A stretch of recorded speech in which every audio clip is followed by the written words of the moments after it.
Hey guys, just wanted to tune you in. We are we are visiting the replica ship of the Santa Maria today. We are in Delaware City. Delaware. And we actually get to board it. I'm so excited. Apparently it's gonna, at 7 p.m. it goes to Ocean City, Maryland, and after that it's going back to Spain. That wooden ship is going across the Atlantic Ocean. Watch out for icebergs. And Edgar jumping on board and sailing away for good.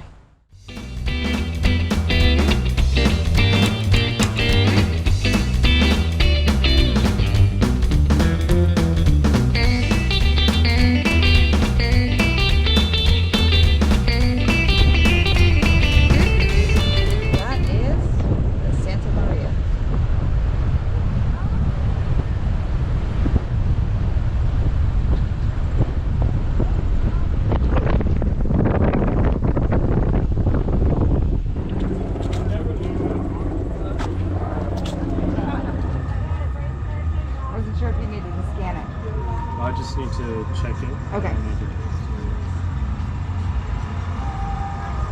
Thank you. All right, guys, let's go. We got a hand stamp. Sweet. At least it's a it's a souvenir. There you go. It doesn't hurt, John. It's a stamp, It's supposed kid. to. Thank It's you. a pirate stamp. Oh my. All right, nobody jumping, please. I want to jump. Be careful, guys. Oh, at the kind of scary music. I know, it's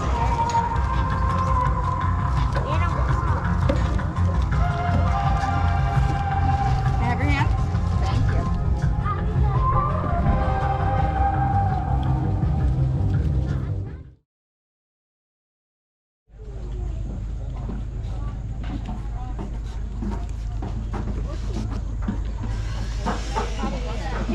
Welcome to the now Santa Maria. Attention please, there are many stairs with short steps. Use the handrails, go down backwards like a ladder. Oh, Kind of like when we were on the ship. yeah. Oh, you have to go back. You have to go up, down, like that. See your stamp. Ooh. Alright, ready? Be careful. Oh my gosh, this is scary. Ooh. It's scary.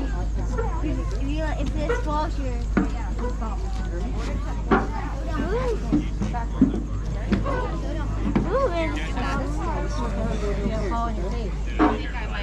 There you go. The Santa Maria ship was the leading ship with which Admiral Christopher Columbus completed one of the most important journeys in history. On August the 3rd, 1492, it set sail from the port of Palos de la Frontera, Huelva, Spain, together with the caravels Pinta and Nina. On October the 12th, 1492, the Santa Maria ship with a crew of 40 men reached America with the caravels, featuring in one of the most momentous events in history. While at the island of La Española on Christmas Day of that year, due to an oversight by the apprentice at the helm, the ship ran aground and sank. In the place where it sank, known as Bay de Caracol, Haiti, its ruins were used to create the first Spanish settlement in America, Fuerte Navidad. Since then, from the end of the 15th century and during the 16th century, other Spanish ships set out to traverse the world's oceans. They opened routes in the sea that joined the great continents for the first time: Europe, America, and Asia. Maritime routes that for 3 centuries were the main means of communication and mutual knowledge between them, and the longest in both distance and duration recorded in the history of sailing. Forecastle. This is the front of the ship, which is higher than the main deck, creating a raised area. It was used to store the anchor and to perform the maneuver of the sails on the foremast and the bowsprit. Among the boards on these decks, the crew huddled together with lice, fleas, rats, and occasionally with live animals. Water was scarce, health was very precarious, and hygiene on board was non-existent. Therefore, the crew often suffered from illnesses as fatal as scurvy. Storms, leaks, shipwrecks, or pirate attacks constantly put the lives of the crew in danger. They weathered the storms by lying a hull. They probed the depths when near to land and pumped out water in the case of leaks, living their day-to-day 3 or 4 fingers from death, the boards on a ship. Even so, thousands of men who sailed on board these ships were buried at sea. Underneath the main deck, we find the hold, a large space exclusively reserved for the transport of freight, supplies and drinking water, stored in dozens of barrels, bundles and drawers, making the environment unbreathable. When the ship went to sea, the hatch was closed to stop water from the sea and the rain making its way inside. It could only be accessed by the steward's mate with permission from the captain, who entered with a candle to take the supplies for the daily rations. For this reason, life on board was carried out on the ship's decks. Daily work was divided into 6 shifts, and only the meals broke the routine. During the night, only the captain had quarters or a cabin to sleep in. The officials rolled out their thin wool mattresses under the awning deck, and the rest looked for a place to rest among the scarce free spaces of the forecastle or the main deck on basic mats. Nowadays, the hold is still the main space where the crew lives. 20 men and women form part of the crew of this ship, which has berths, bathrooms, and a kitchen for life on board. The Spanish ships.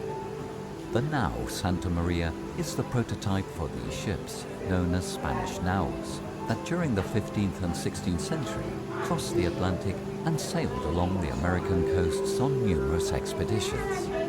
The nao was a ship of Spanish origin, where the design was a result of the evolution of Spanish shipbuilding in order to improve the provisions on the ships and provide them with greater freight capacity and hold volume, necessary to adapt to the growing maritime trade.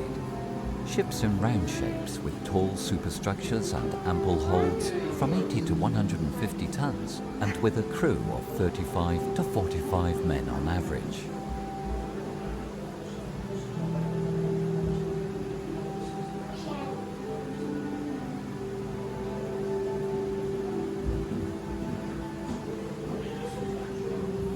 Wow.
For these navigation instruments, la navegación, la ciencia que transformó el mundo. Sailing, the science that transformed the world.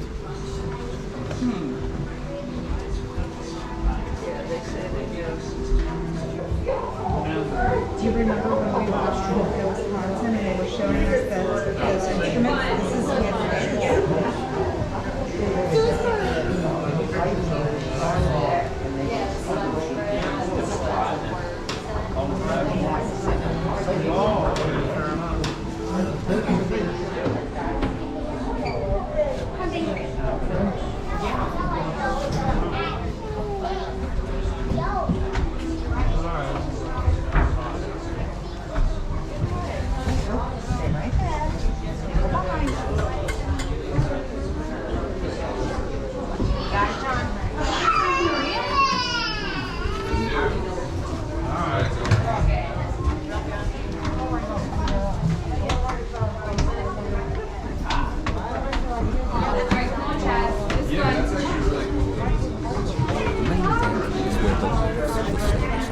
You guys ready to go back up? Daily Lost the handrails. The majority, approximately 45 men, looking among the few available spaces for a spot to spend the night on their mats, as the hold was completely reserved for storing freight and supplies. This deck held the main mast, 82 feet high from the waterline, crowned by the top, a platform that the sailors climbed to for the high sail maneuvers or where the lookout sat to scan the horizon. At the bow was the capstan, a wooden winch mostly used to lift the anchor, which weighed over 120 kilograms, but also using pulleys and redirection, it was used to hoist the main brace or for other heavy work. It could be turned by up to 8 men using levers set into the upper part. At the back, we find the bow compartment, a covered area used to store the sails, substitute ropes and other tools necessary for maneuvers and anchoring in order to protect them from bad weather conditions. It was also the only covered area where the sailors could sleep. At the other end of the main deck, we find the stern and the rudder tiller for the ship. Despite being an area protected by the awning deck, the majority of it could not be used due to the turning radius of the rudder tiller and the rigging used to help steer the ship during bad weather. Ranked officials slept in this area, and from here the log was launched, a navigation instrument used to measure the speed of the ship. Awning deck. This was the command center for the now. This deck was only used by the sailors at work. Here, the pilot could usually be found, the maximum authority for navigation, as from here he could see the sails and the horizon and use basic elements for steering the boat. The mariner's compass, located on the binnacle, and the tiller. The tiller, a vertical wooden pole, was the steering system on ships until the arrival of the wheel in the 18th century, acting as a lever for the rudder tiller below deck. It allowed the crew to control the direction of the ship without taking their eyes off the sails and the sea. In bad weather, several men were needed to control it. At the stern were the quarters, the only cabin on the ship, used exclusively by the captain, the pilot, or the highest-ranking man on board. It usually had a single berth and a chest with the nautical maps and navigation instruments. Sailors without rank were strictly forbidden from entering the quarters without the captain's permission. The replica of the Santa Maria ship. This full-scale replica of the Santa Maria was built by Fundación Nau Victoria, a Spanish institute specialized in historic ships in the maritime town of Punta Umbria, Huelva, Spain. Over 12 months of work, which began in January 2017 and was completed in March 2018, following strict historical rigor.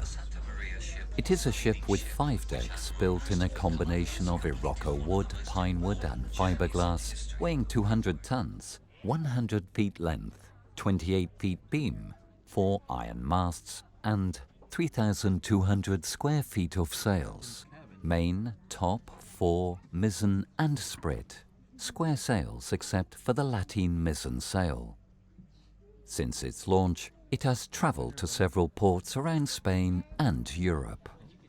In November 2018, it emulated Columbus's trip by sailing across the Atlantic during 23 days to the Caribbean, in order to start its tour around the ports of America. It was the first replica of the Santa Maria to complete a journey like this on its own. That was a pretty big ship. What the guy was saying is that tonight they go to Ocean City, Maryland, I believe, and then after that they're heading back to Spain. So that they use the sails, but it's also, you know, obviously they have engines on board. But once they get to Spain, they're going to dry dock for a few months to do some repairs. Interesting story that they told me is they made a mistake when they first built that ship. They used the actual wood for the big mast, and apparently they were in the Caribbean, and I guess the storm came through and they broke. And a few years ago they replaced them with metal ones, so they're a lot more sturdy now. So that's a pretty cool ship. In the movies they always look much bigger than what they really are. That boat was kind of tiny, but there was a lot of little hidden areas that we weren't allowed to go to. So well, if you enjoyed the video, guys, thanks for watching.